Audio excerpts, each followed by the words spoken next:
Davi, no Terrilim 23, que é o Salmo 23, ele escreveu no versículo 4 uma mensagem muito profunda. Em hebraico fica assim: Gam ki elech begeit salmavet, lo iraga ki ata imadi. Ele disse no versículo 4, ainda que eu ande pelo vale da sombra da morte, não temerei mal algum, porque tu estás comigo. Mas a palavra que é usada para vale da sombra da morte é salmavet, está escrito aqui, salmavet. Salmavet significa vale da sombra da morte. E muita gente me pergunta, Natanael, esse vale era literal? Em primeiro lugar, era sim literal, porque Davi era pastor, cuidava de ovelhas, e ele andava por esses vales, onde havia muitos ataques. Se crê que esse vale da sombra da morte era o vale do Cedron, também conhecido como vale de Josafá, que descia ali de Jerusalém, vai descendo até quilômetros abaixo para chegar até o Mar Morto. Nós sabemos que o Mar Morto está a 400 metros debaixo do nível do mar, como também Jerusalém está acima de 700 metros acima do nível do mar. Então, era uma distância muito considerável, de muitos quilômetros, entre outros vales que, como pastor, ele precisava passar, levando o seu rebanho. Mas esse Davi era corajoso.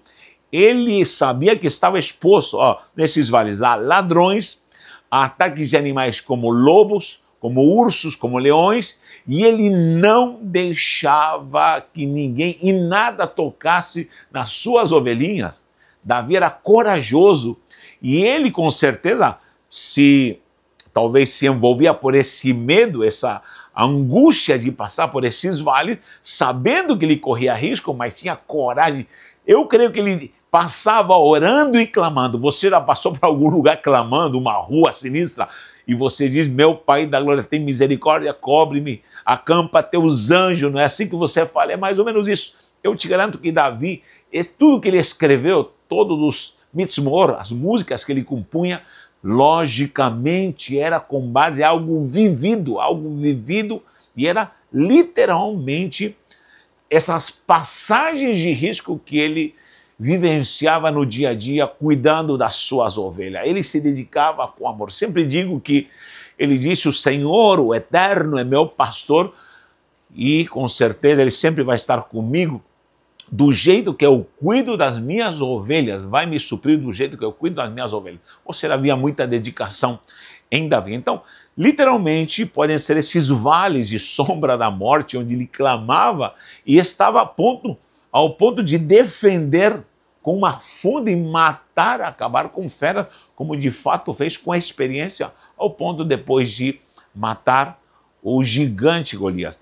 Olha que interessante. Mas também o Vale da Sombra da Morte, segundo a cultura judaica, era também um momento da passagem da morte, porque a morte em si, essa palavra, Mevet, que significa separação, é quando alguém é separado desta terra, da vida terrena, para a vida celestial com o Eterno. E essa passagem era chamada de Vale da Sombra da Morte. E justamente a palavra Haim, que seria a vida, ela sempre está no plural, porque você tem uma vida terrena e uma vida celestial, uma vida espiritual celestial. Então, Haim é vidas, sempre vai aparecer no plural, como também a palavra água também. Você vai encontrar Maim, águas, as águas dos céus como as águas terrenas, as águas de cima como as águas aqui da terra. Então, nós temos sempre esse paralelo de duas coisas. Nós vamos ver sempre essa conexão com coisas até literais que simbolizam agora nós como igreja. Algo muito precioso, e você tem que extrair e conhecer todas essas culturas, conhecer todos esses costumes judaicos e até a própria palavra em hebraico para entender melhor a nossa estruturação doutrinária, para que possamos crescer na graça, já que estamos em Cristo Jesus, em Yeshua HaMashiach, e nele está toda a virtude e toda a graça para que possamos andar e caminhar. Então, era literalmente essa passagem que o próprio Davi fazia, como também a passagem da própria morte, essa morte que era tão temida, tão mística e tantas ideias se criaram sobre a morte através de tantas culturas pagãs, mas a morte, sempre para o povo judeu, como para a igreja também, é a passagem para entrar na vida eterna com o nosso Deus. Isso é algo muito, muito importante. Então a morte não nos espanta. Então temos que estar sempre passando. Como também esse vale da sombra da morte, em terceiro lugar, além de ser literal, né, nos vales que ele passava, essa passagem de morte, como também simboliza as passagens da vida, que são tribulações, angústias. Quem sabe você está passando por um vale de sombra e de morte, onde há provações, e parece que você vai morrer, o inimigo te ataca, o inimigo quer te matar, se levantam tempestades, se levantam tantas coisas para acabar com a sua vida, mas o Senhor está contigo, o Eterno de Israel está conosco. Se você crê nisso, diga um amém e deixe um comentário e creia que o Eterno está com você. Isso aqui é muito importante e precisamos analisar. E a morte não nos espanta, ainda que eu ande por um vale da sombra da morte, ainda que eu morra, ainda que eu passe para o outro lado, Ele vai estar comigo. Muita gente tem pavor da morte, muita gente tem pavor de coisas que se levantam. Sim, ficamos com medo porque somos seres humanos. Coragem não é ausência de medo, mas ter autoridade em Deus para enfrentar todo o problema, para enfrentar toda a dificuldade e ter coragem para atravessar todo o mal. E se alguém que está me escutando através desse vídeo e está passando por um vale de sombra, de morte, de prova, de angústia, de doença, eu já declaro, você vai sair do outro lado mais do que vencedor. Toma posse, você já está abençoado, coberto, porque Ele é a nossa cobertura e Ele te dará graça, virtude, direção para você ser mais que vencedor. Receba isso. E se você está sucumbindo no hospital, se você está angustiado, talvez até tentando desistir da vida ou tentando tirar a tua própria vida, saiba que o Eterno tem um plano glorioso para a sua vida e você vai passar por esse vale. Então nós não podemos ter medo da morte, nem passar pelo vale da sombra da morte. E quantas vezes pensamos que vamos morrer, mas o Eterno está pronto para nos auxiliar e nos abençoar. Algo muito importante para quem viajava, para quem estava exposto, como também para a vivência do cotidiano, para enfrentar qualquer luta, havia três coisas importantes que a própria Torá, a própria palavra, os preceitos do Senhor, nós ensinamos aqui, preste atenção, os princípios. Muita gente confunde os princípios santos da palavra. Desde Gênesis e Apocalipse você vai encontrar princípios santos da palavra de Deus. Correto? Agora, não confunda isso com os rituais do culto judaico. Existem rituais. Por que Deus exigiu rituais para o culto judaico? Para que eles guardassem os princípios. Mesmo assim, o povo religiosamente começou a cumprir rituais e tanta coisa que fizeram festas, costumes, degolar carneiro, degolar bode, degolar boi e acabaram se desviando da mesma forma.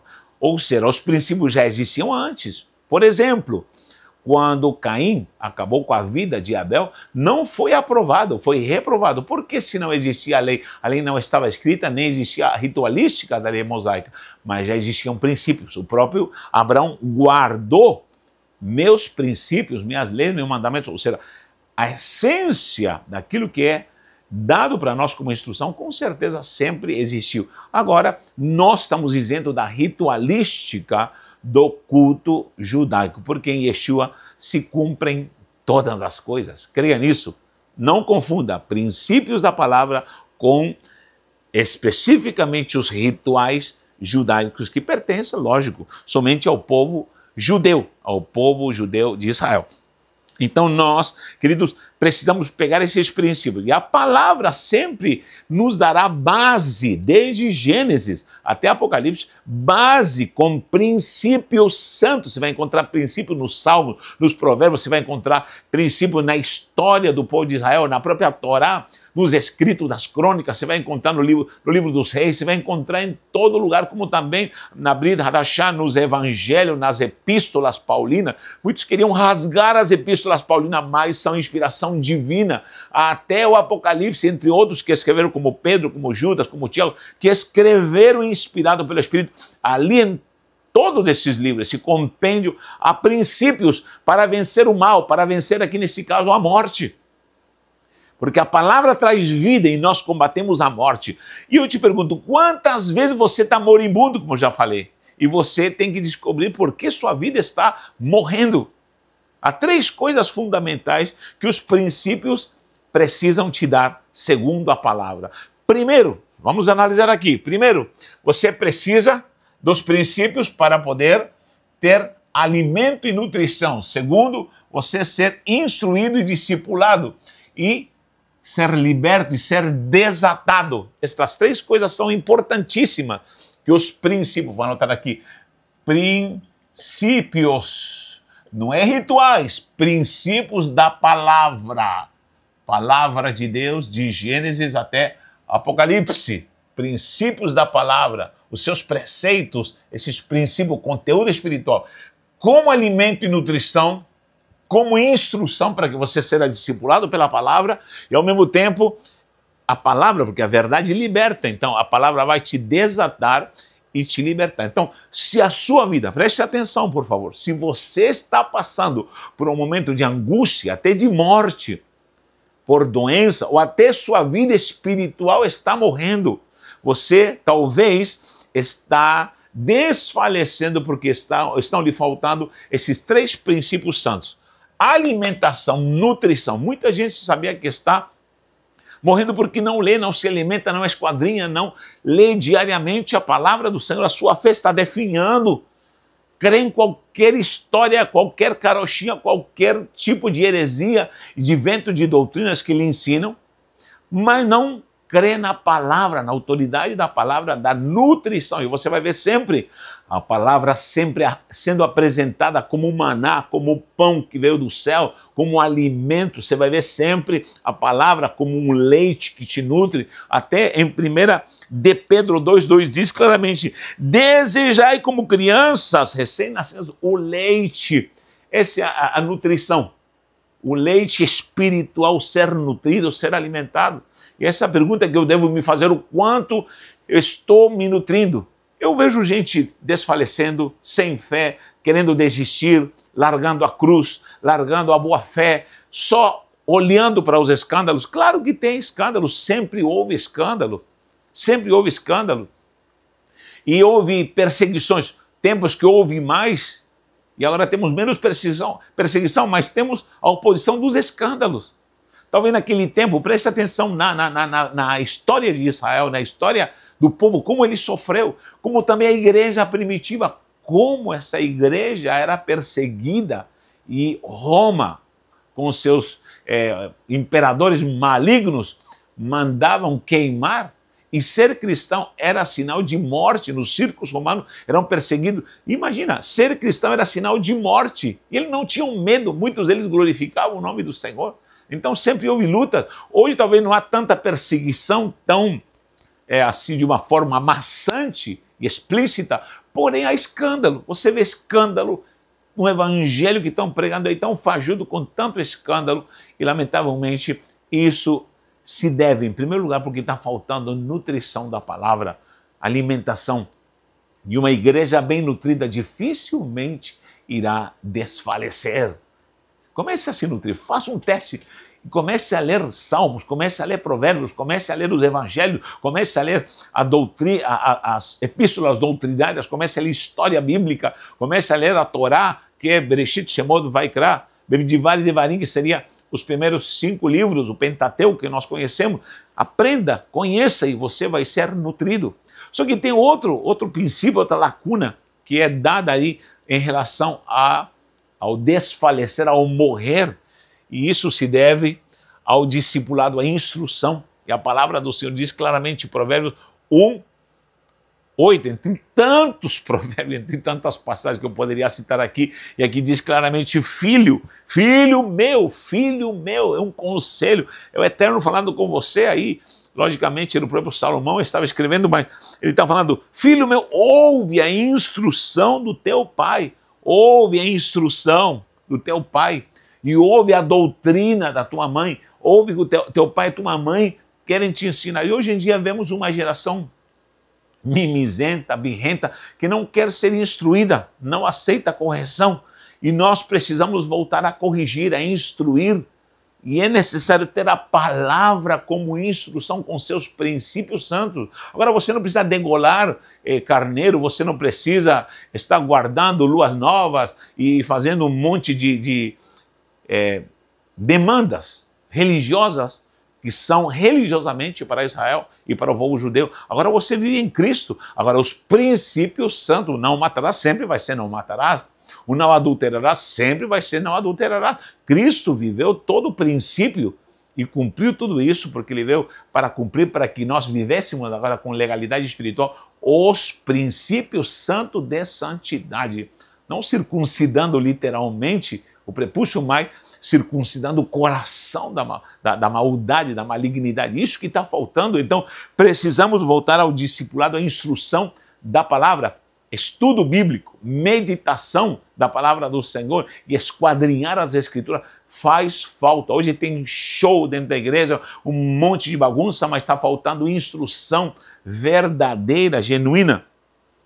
E também está a palavra desatar. Olha como a palavra vai quebrando o poder da morte, a palavra vai desatando e vai libertando e vai fazendo com que esse poder da morte precisa realmente fazer com que nós sejamos desatados e libertos. E justamente desatado significa libertação. Efésios 4:22 está escrito assim: quanto ao trato do passado, despojando toda a faixa, toda a amarração do velho homem, do passado, você tem que ir se despojando, vai largando coisa maligna. Isso eu tenho que fazer, desatar. E alguém, logicamente, tem que me ajudar nesse processo. Hoje você está escutando essa palavra, e essa palavra está te desatando, essa palavra está te libertando, essa palavra está fazendo algo sobrenatural na sua vida. Isso se cumpria em Davi. Literalmente sabia que Davi tinha que andar bem nutrido, alimentado. E sempre Davi tinha que andar bem nutrido e ser nutrido pela palavra. Por isso que Davi toda hora estava citando a palavra, citando os preceitos do Senhor, porque ele passava por muitos perigos, como também ele estava sempre ouvindo instrução, sempre estava sendo instruído. Ele era muito obediente, ao ponto de obedecer ao seu pai Jessé, ao ponto de levar alimento para os seus irmãos na guerra. Olha o menino inteligente e obediente, cuidando das ovelhas do pai. E ele matava até leões por causa dessa obediência, dessa instrução que ele acatava com virtude. Como também ele estava sempre desatado, porque ele tinha que correr. Ele tinha que correr, imagina, para defender uma ovelha. Ele tinha que estar desatado, ele tinha que estar liberto de todo embaraço. E uma funda na mão, pronto para atacar. Ser desatado e ser liberto, está pronto para guerrear. Há muita gente hoje que está morrendo espiritualmente, não tem liberdade para guerrear, não tem liberdade para expulsar o demônio, não tem liberdade para expulsar uma doença. Quantas vezes nos falta isso? Liberdade, a libertação, o desatar. Hoje vemos uma igreja atada, lamentavelmente, porque não tem essa liberdade, mas há um remanescente que está buscando a graça. E nós estamos buscando uma nova reforma e um reavivamento. Creia nisso para a glória do Eterno. O mais lindo de tudo isso, que eu sempre comparo as 3 fases da morte, e fiz alguns desenhos aqui sobre Yeshua e as 3 vezes que ele ressuscitou mortos. Pode pesquisar isso. As 3 vezes que ele ressuscitou mortos, ele justamente declarou algo. Isso é algo fantástico. Por isso que eu preciso ir no passado, nos escritos do Primeiro Testamento, para trazer com aquilo que Yeshua ensinou e assim também alinhá-lo com a sã doutrina. Isso é a virtude do que é a palavra de Deus. Você sabia que esse vale de sombra da morte, como eu já disse, estava presente na vida de qualquer um que estava passando lutas e dificuldades. Agora, quanta gente está passando literalmente por um momento de dor, perdendo alguém, mas Quanta gente sofreu porque perdeu alguém e Yeshua HaMashiach, Jesus Cristo chegou e repreendeu a morte. Os 3 casos relatados. Não estou dizendo que Jesus não ressuscitou mais ninguém, porque o próprio João disse que se fosse para escrever tudo, faltariam livros para escrever. Faltaria papel e tinta para escrever. Mas as 3 ressurreições relatadas, há uma declaração. Preste atenção. Nós temos 3 ressurreições. Uma dimensão da morte era normalmente a chamada Halevaiá, que seria Halevaiá, que seria o velório. Esse é o primeiro estágio, sempre ensino isso. Temos também Taluchá, que seria cortejo. Taluchá, cortejo, que seria já o desfile que sai da cidade para se dirigir até o cemitério. Inclusive no Vale do Cedron há um cemitério muito grande, milenar. Quem já esteve lá sabe do que eu estou falando. E temos também o Kever, que seria a sepultura, o sepulcro. E nesses 3 estágios, Yeshua HaMashiach fez milagres sobrenaturais, ressuscitando uma pessoa que estava sendo velada, que é a filha de Jairo, Marcos 5,43. Está também em Mateus e em Lucas, mas eu anotei em Marcos 5,43. Por quê? Porque Jesus, quando ressuscitou a filha de Jairo, que estava no velório, esse é o primeiro estágio, velório, a Levaiá, ele, quando a ressuscitou, pegou a menina e disse, dai-lhe de comer. Por que Jesus, justamente no velório, disse, dai-lhe de comer? Porque justamente o primeiro estágio é alimentação e nutrição. Quando a palavra te nutre, ela vence a morte. Ele estava querendo dizer, se algo está iniciando de mal, de maligno ou de morte, operação de morte na sua vida, está no estágio velório, você precisa se munir da palavra, você precisa se munir da autoridade e você precisa se alimentar. E há coisas que na sua vida você vai vencer só se alimentando. Por isso ele disse à menina, dá-lhe de comer. Dê-lhe de comer, por favor. Ele não fala outra coisa, não ser dá-lhe de comer. Por que ele se preocupou? Era algo espiritual servindo a esse estágio. O segundo estágio que é Tahaluchá Halevaiá, o cortejo do velório. Tem o som velório, que é na casa normalmente, mas o Tahaluchá Halevaiá é o cortejo do velório. O velório sai já em direção, aí já é o segundo estágio. E justamente em Lucas 7,15 diz que ele chegou à cidade e ele se achegou a um cortejo onde uma viúva chorava e diz para a viúva, não chores. Olha, eu sempre digo, que paradoxo. Num velório temos que ter muito cuidado com o que falamos, porque é um momento difícil para a família. Sempre estou fazendo cerimônias fúnebres, lamentavelmente faz parte da vida, mas Jesus, um paradoxo, não chores. Por que não chores? Normalmente abraçamos alguém e choramos junto, mas Jesus falou, não chores. Ah, meu Deus, Ele quer fazer alguma coisa. Ele é o Deus Todo-Poderoso que quer operar. E aqui no cortejo diz que falou para a viúva, não chores, e foi lá e tocou no caixão, no esquife do seu filho, porque ela era já viúva e tinha só esse filho, e vai lá e ressuscita o menino. Só que em Lucas 7,15 diz que, quando ele ressuscita, diz que devolvam ele para sua mãe, restituam ele para sua mãe. Isso é maternidade, isso é instrução, por isso, discipulado e instrução. Alguém que te leve a palavra, que ministre a palavra, alguém que te ensine a palavra. Toda vez que alguém pega a palavra para instruir alguém, é o que eu estou fazendo agora, é uma paternidade. Se uma mulher é uma maternidade espiritual, isso é uma gestação espiritual, onde alguém vai te cuidar pelo poder da palavra. Nós precisamos disso. O próprio Yeshua disse, ide e fazei discípulos. Nós temos que gerar discípulos e temos que estar sempre doutrinando, ensinando o povo e guiando o povo. E o próprio Davi, ele sempre estava munido de instrução. A própria palavra o guiava, inclusive nesses vales, se você não tinha boa instrução e se não conhecia o terreno, você se perdia.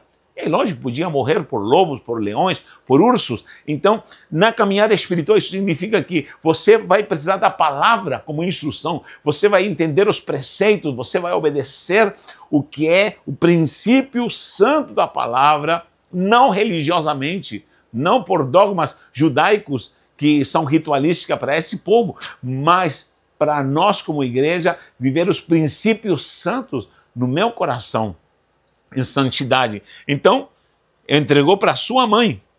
E o terceiro estágio, nós vamos ver já no túmulo. Então temos aqui o velório, o cortejo e agora já na sepultura.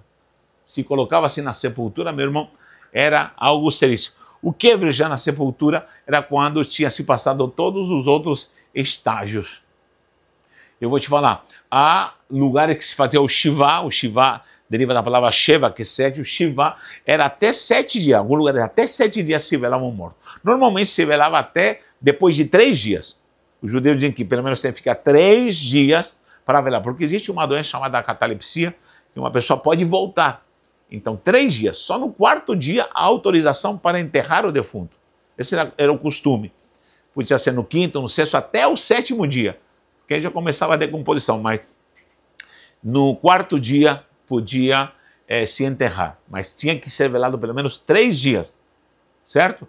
Então Jesus esperou 3 dias, só foi no 4º. Por quê? Porque só foi no 4º. Para que ninguém falasse que ressuscitou por causa de que Lázaro estava com catalepsia, ou se ele estava de fato morto, eu vou no 4º dia, vou acordá-lo, porque eu sou a ressurreição e a vida. Então o que acontece? Quando ele chega no sepulcro, ele manda tirar a pedra. Eu desenhei aqui um Lázaro todo mumificado e manda tirar a pedra e diz, Lázaro, vem para fora. Eu sempre também digo, como muitos já pregaram isso, teve que especificar Lázaro, porque se ele falasse morto, o cemitério todo iria ressuscitar. Ele falou, Lázaro, é só você. Lázaro, vem para fora. E Lázaro saiu para fora. Mas Jesus podia ter corrido, mas deu uma ordem, desatai-o. Desatai-o e deixai-o ir, desatar. Ou seja, a igreja tem que desatar. Lamentavelmente, vemos tanta gente amarrando pessoas, amarrando com costumes, amarrando com doutrinas, extorquindo. Vemos muito pastor extorquindo e amarrando o povo, prendendo e abusando do povo financeiramente e fazendo tanta coisa humana para sugar o povo. E vemos tanto escândalo, mas isso não é ordenança do Senhor. Nós temos a ordenança e a autoridade de desatar, desatai-o e deixai-o ir. Nós precisamos ser desatados para a verdadeira libertação, para estar prontos como Davi, para derrubar leões, para matar ursos, para matar gigantes e ter a certeza que o Eterno está conosco. Então, ele declarou 3 coisas. Dá-lhe de comer, entregue para sua mãe, instrução, e a instrução da mãe com certeza é bênção. Querido, isso aqui é precioso. Te convido para estudar conosco. Venha na descrição do vídeo, está aí o link para que você venha estudar conosco e conhecer muito mais preciosidade. Nós estamos estudando o tabernáculo, parte por parte, coisa preciosa. Te convidamos para estudar. E em terceiro lugar, na sepultura, é libertação. Ele diz, desatem-o, deixem-o ir. E o que está faltando é muita gente ser desatado, ser liberto de todo o embaraço do velho homem para caminhar por uma vida de santidade, vencendo a morte. Todo dia somos entregues à morte, mas o Senhor está comigo. Ainda que eu ande pelo vale da sombra da morte, não temerei mal algum, que ata imadi, porque tu estás comigo. Que o Eterno te abençoe. E se você gostou desse vídeo, compartilhe, dê um like, deixe um comentário e que o Eterno esteja contigo. Um abraço e um beijo no seu coração.